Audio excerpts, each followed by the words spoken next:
আসসালামু আলাইকুম। হাসনাত আব্দুল্লাহ খেজুর দিয়ে সারা বাংলাদেশ রাজনীতির মাঠ ঘাট সব ঘুরিয়ে দিয়েছে। প্রিয় দর্শক, আপনারা দেখেছেন হাসনাত আব্দুল্লাহ কি দেখাইয়া দিল। চ্যানেলটা যারা নতুন অবশ্যই সাবস্ক্রাইব করবেন এবং লাইক কমেন্ট শেয়ার দিয়ে ছড়িয়ে দিবেন সারা বাংলাদেশে। হাসনাত আব্দুল্লাহ বাংলাদেশের নতুন তরুণ এমপি। আপনারা সবাই জানেন জাতীয় নাগরিক পার্টির দক্ষিণাঞ্চলের মুখ্য সম্পাদক, যিনি গত ত্রাদশ জাতীয় সংসদ নির্বাচনে এমপি নির্বাচিত হয়েছেন। গতকাল তিনি এমন এক অঘটন ঘটায় দিয়েছেন যেটা সারা বাংলাদেশের তোলফাড়।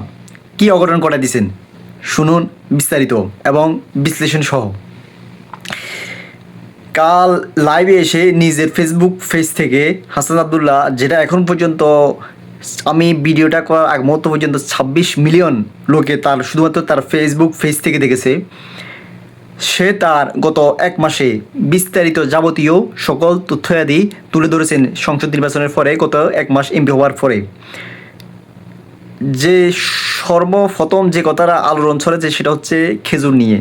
খেজুর নিয়ে তিনি কি করেছেন আপনারা জানেন কি না জানি না, বিশ্বের বিভিন্ন দেশ থেকে, বিশেষ করে ধনী মুসলিম কান্ট্রিগুলো থেকে বাংলাদেশে নানা সহায়তা আসে, দুম্বার গোস্ত থেকে শুরু করে খেজুর ইত্যাদি ইত্যাদি।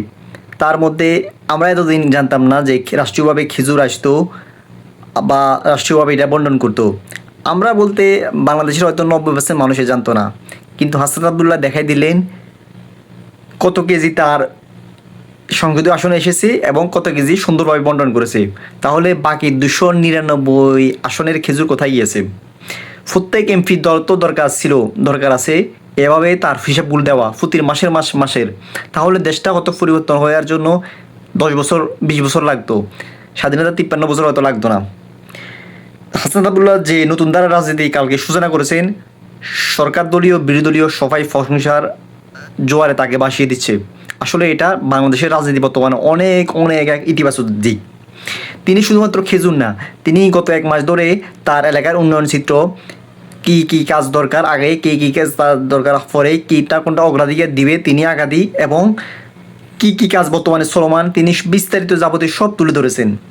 আমরা চাই আমাদের দেশের প্রত্যেকটা এমপি এভাবে তার কাজের সুন্দরভাবে তদারকিগুলো জনগণের সামনে তুলে ধরুক। তাহলে দেশটা আসলে এত দুর্নীতি, এত সন্ত্রাস, এত ছাদাবাজি কিছু থাকতো না।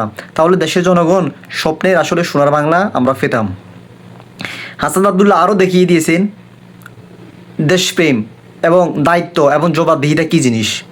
আমরা আশা করি বাংলাদেশের প্রত্যেক সদস্য এভাবে তার দায়িত্বগুলো জনগণের সামনে বুঝিয়ে তুলে ধরবে। এছাড়া আমরা আরও দেখলাম তার যাবতীয় ব্যয়ের হিসাব নিকাশও তিনি তুলে ধরেছেন।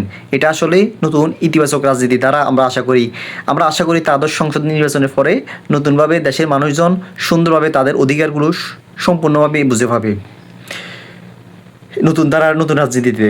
তো হাসনাত আব্দুল্লাহকে স্যালুট জানিয়ে আমরা আশা করি নতুন এমপিরও ঠিক একই দ্বারা চলবে। সবাই ভালো থাকুন, সুস্থ থাকুন, আর চ্যানেলটা অবশ্যই সাবস্ক্রাইব করুন। আসসালামু আলাইকুম।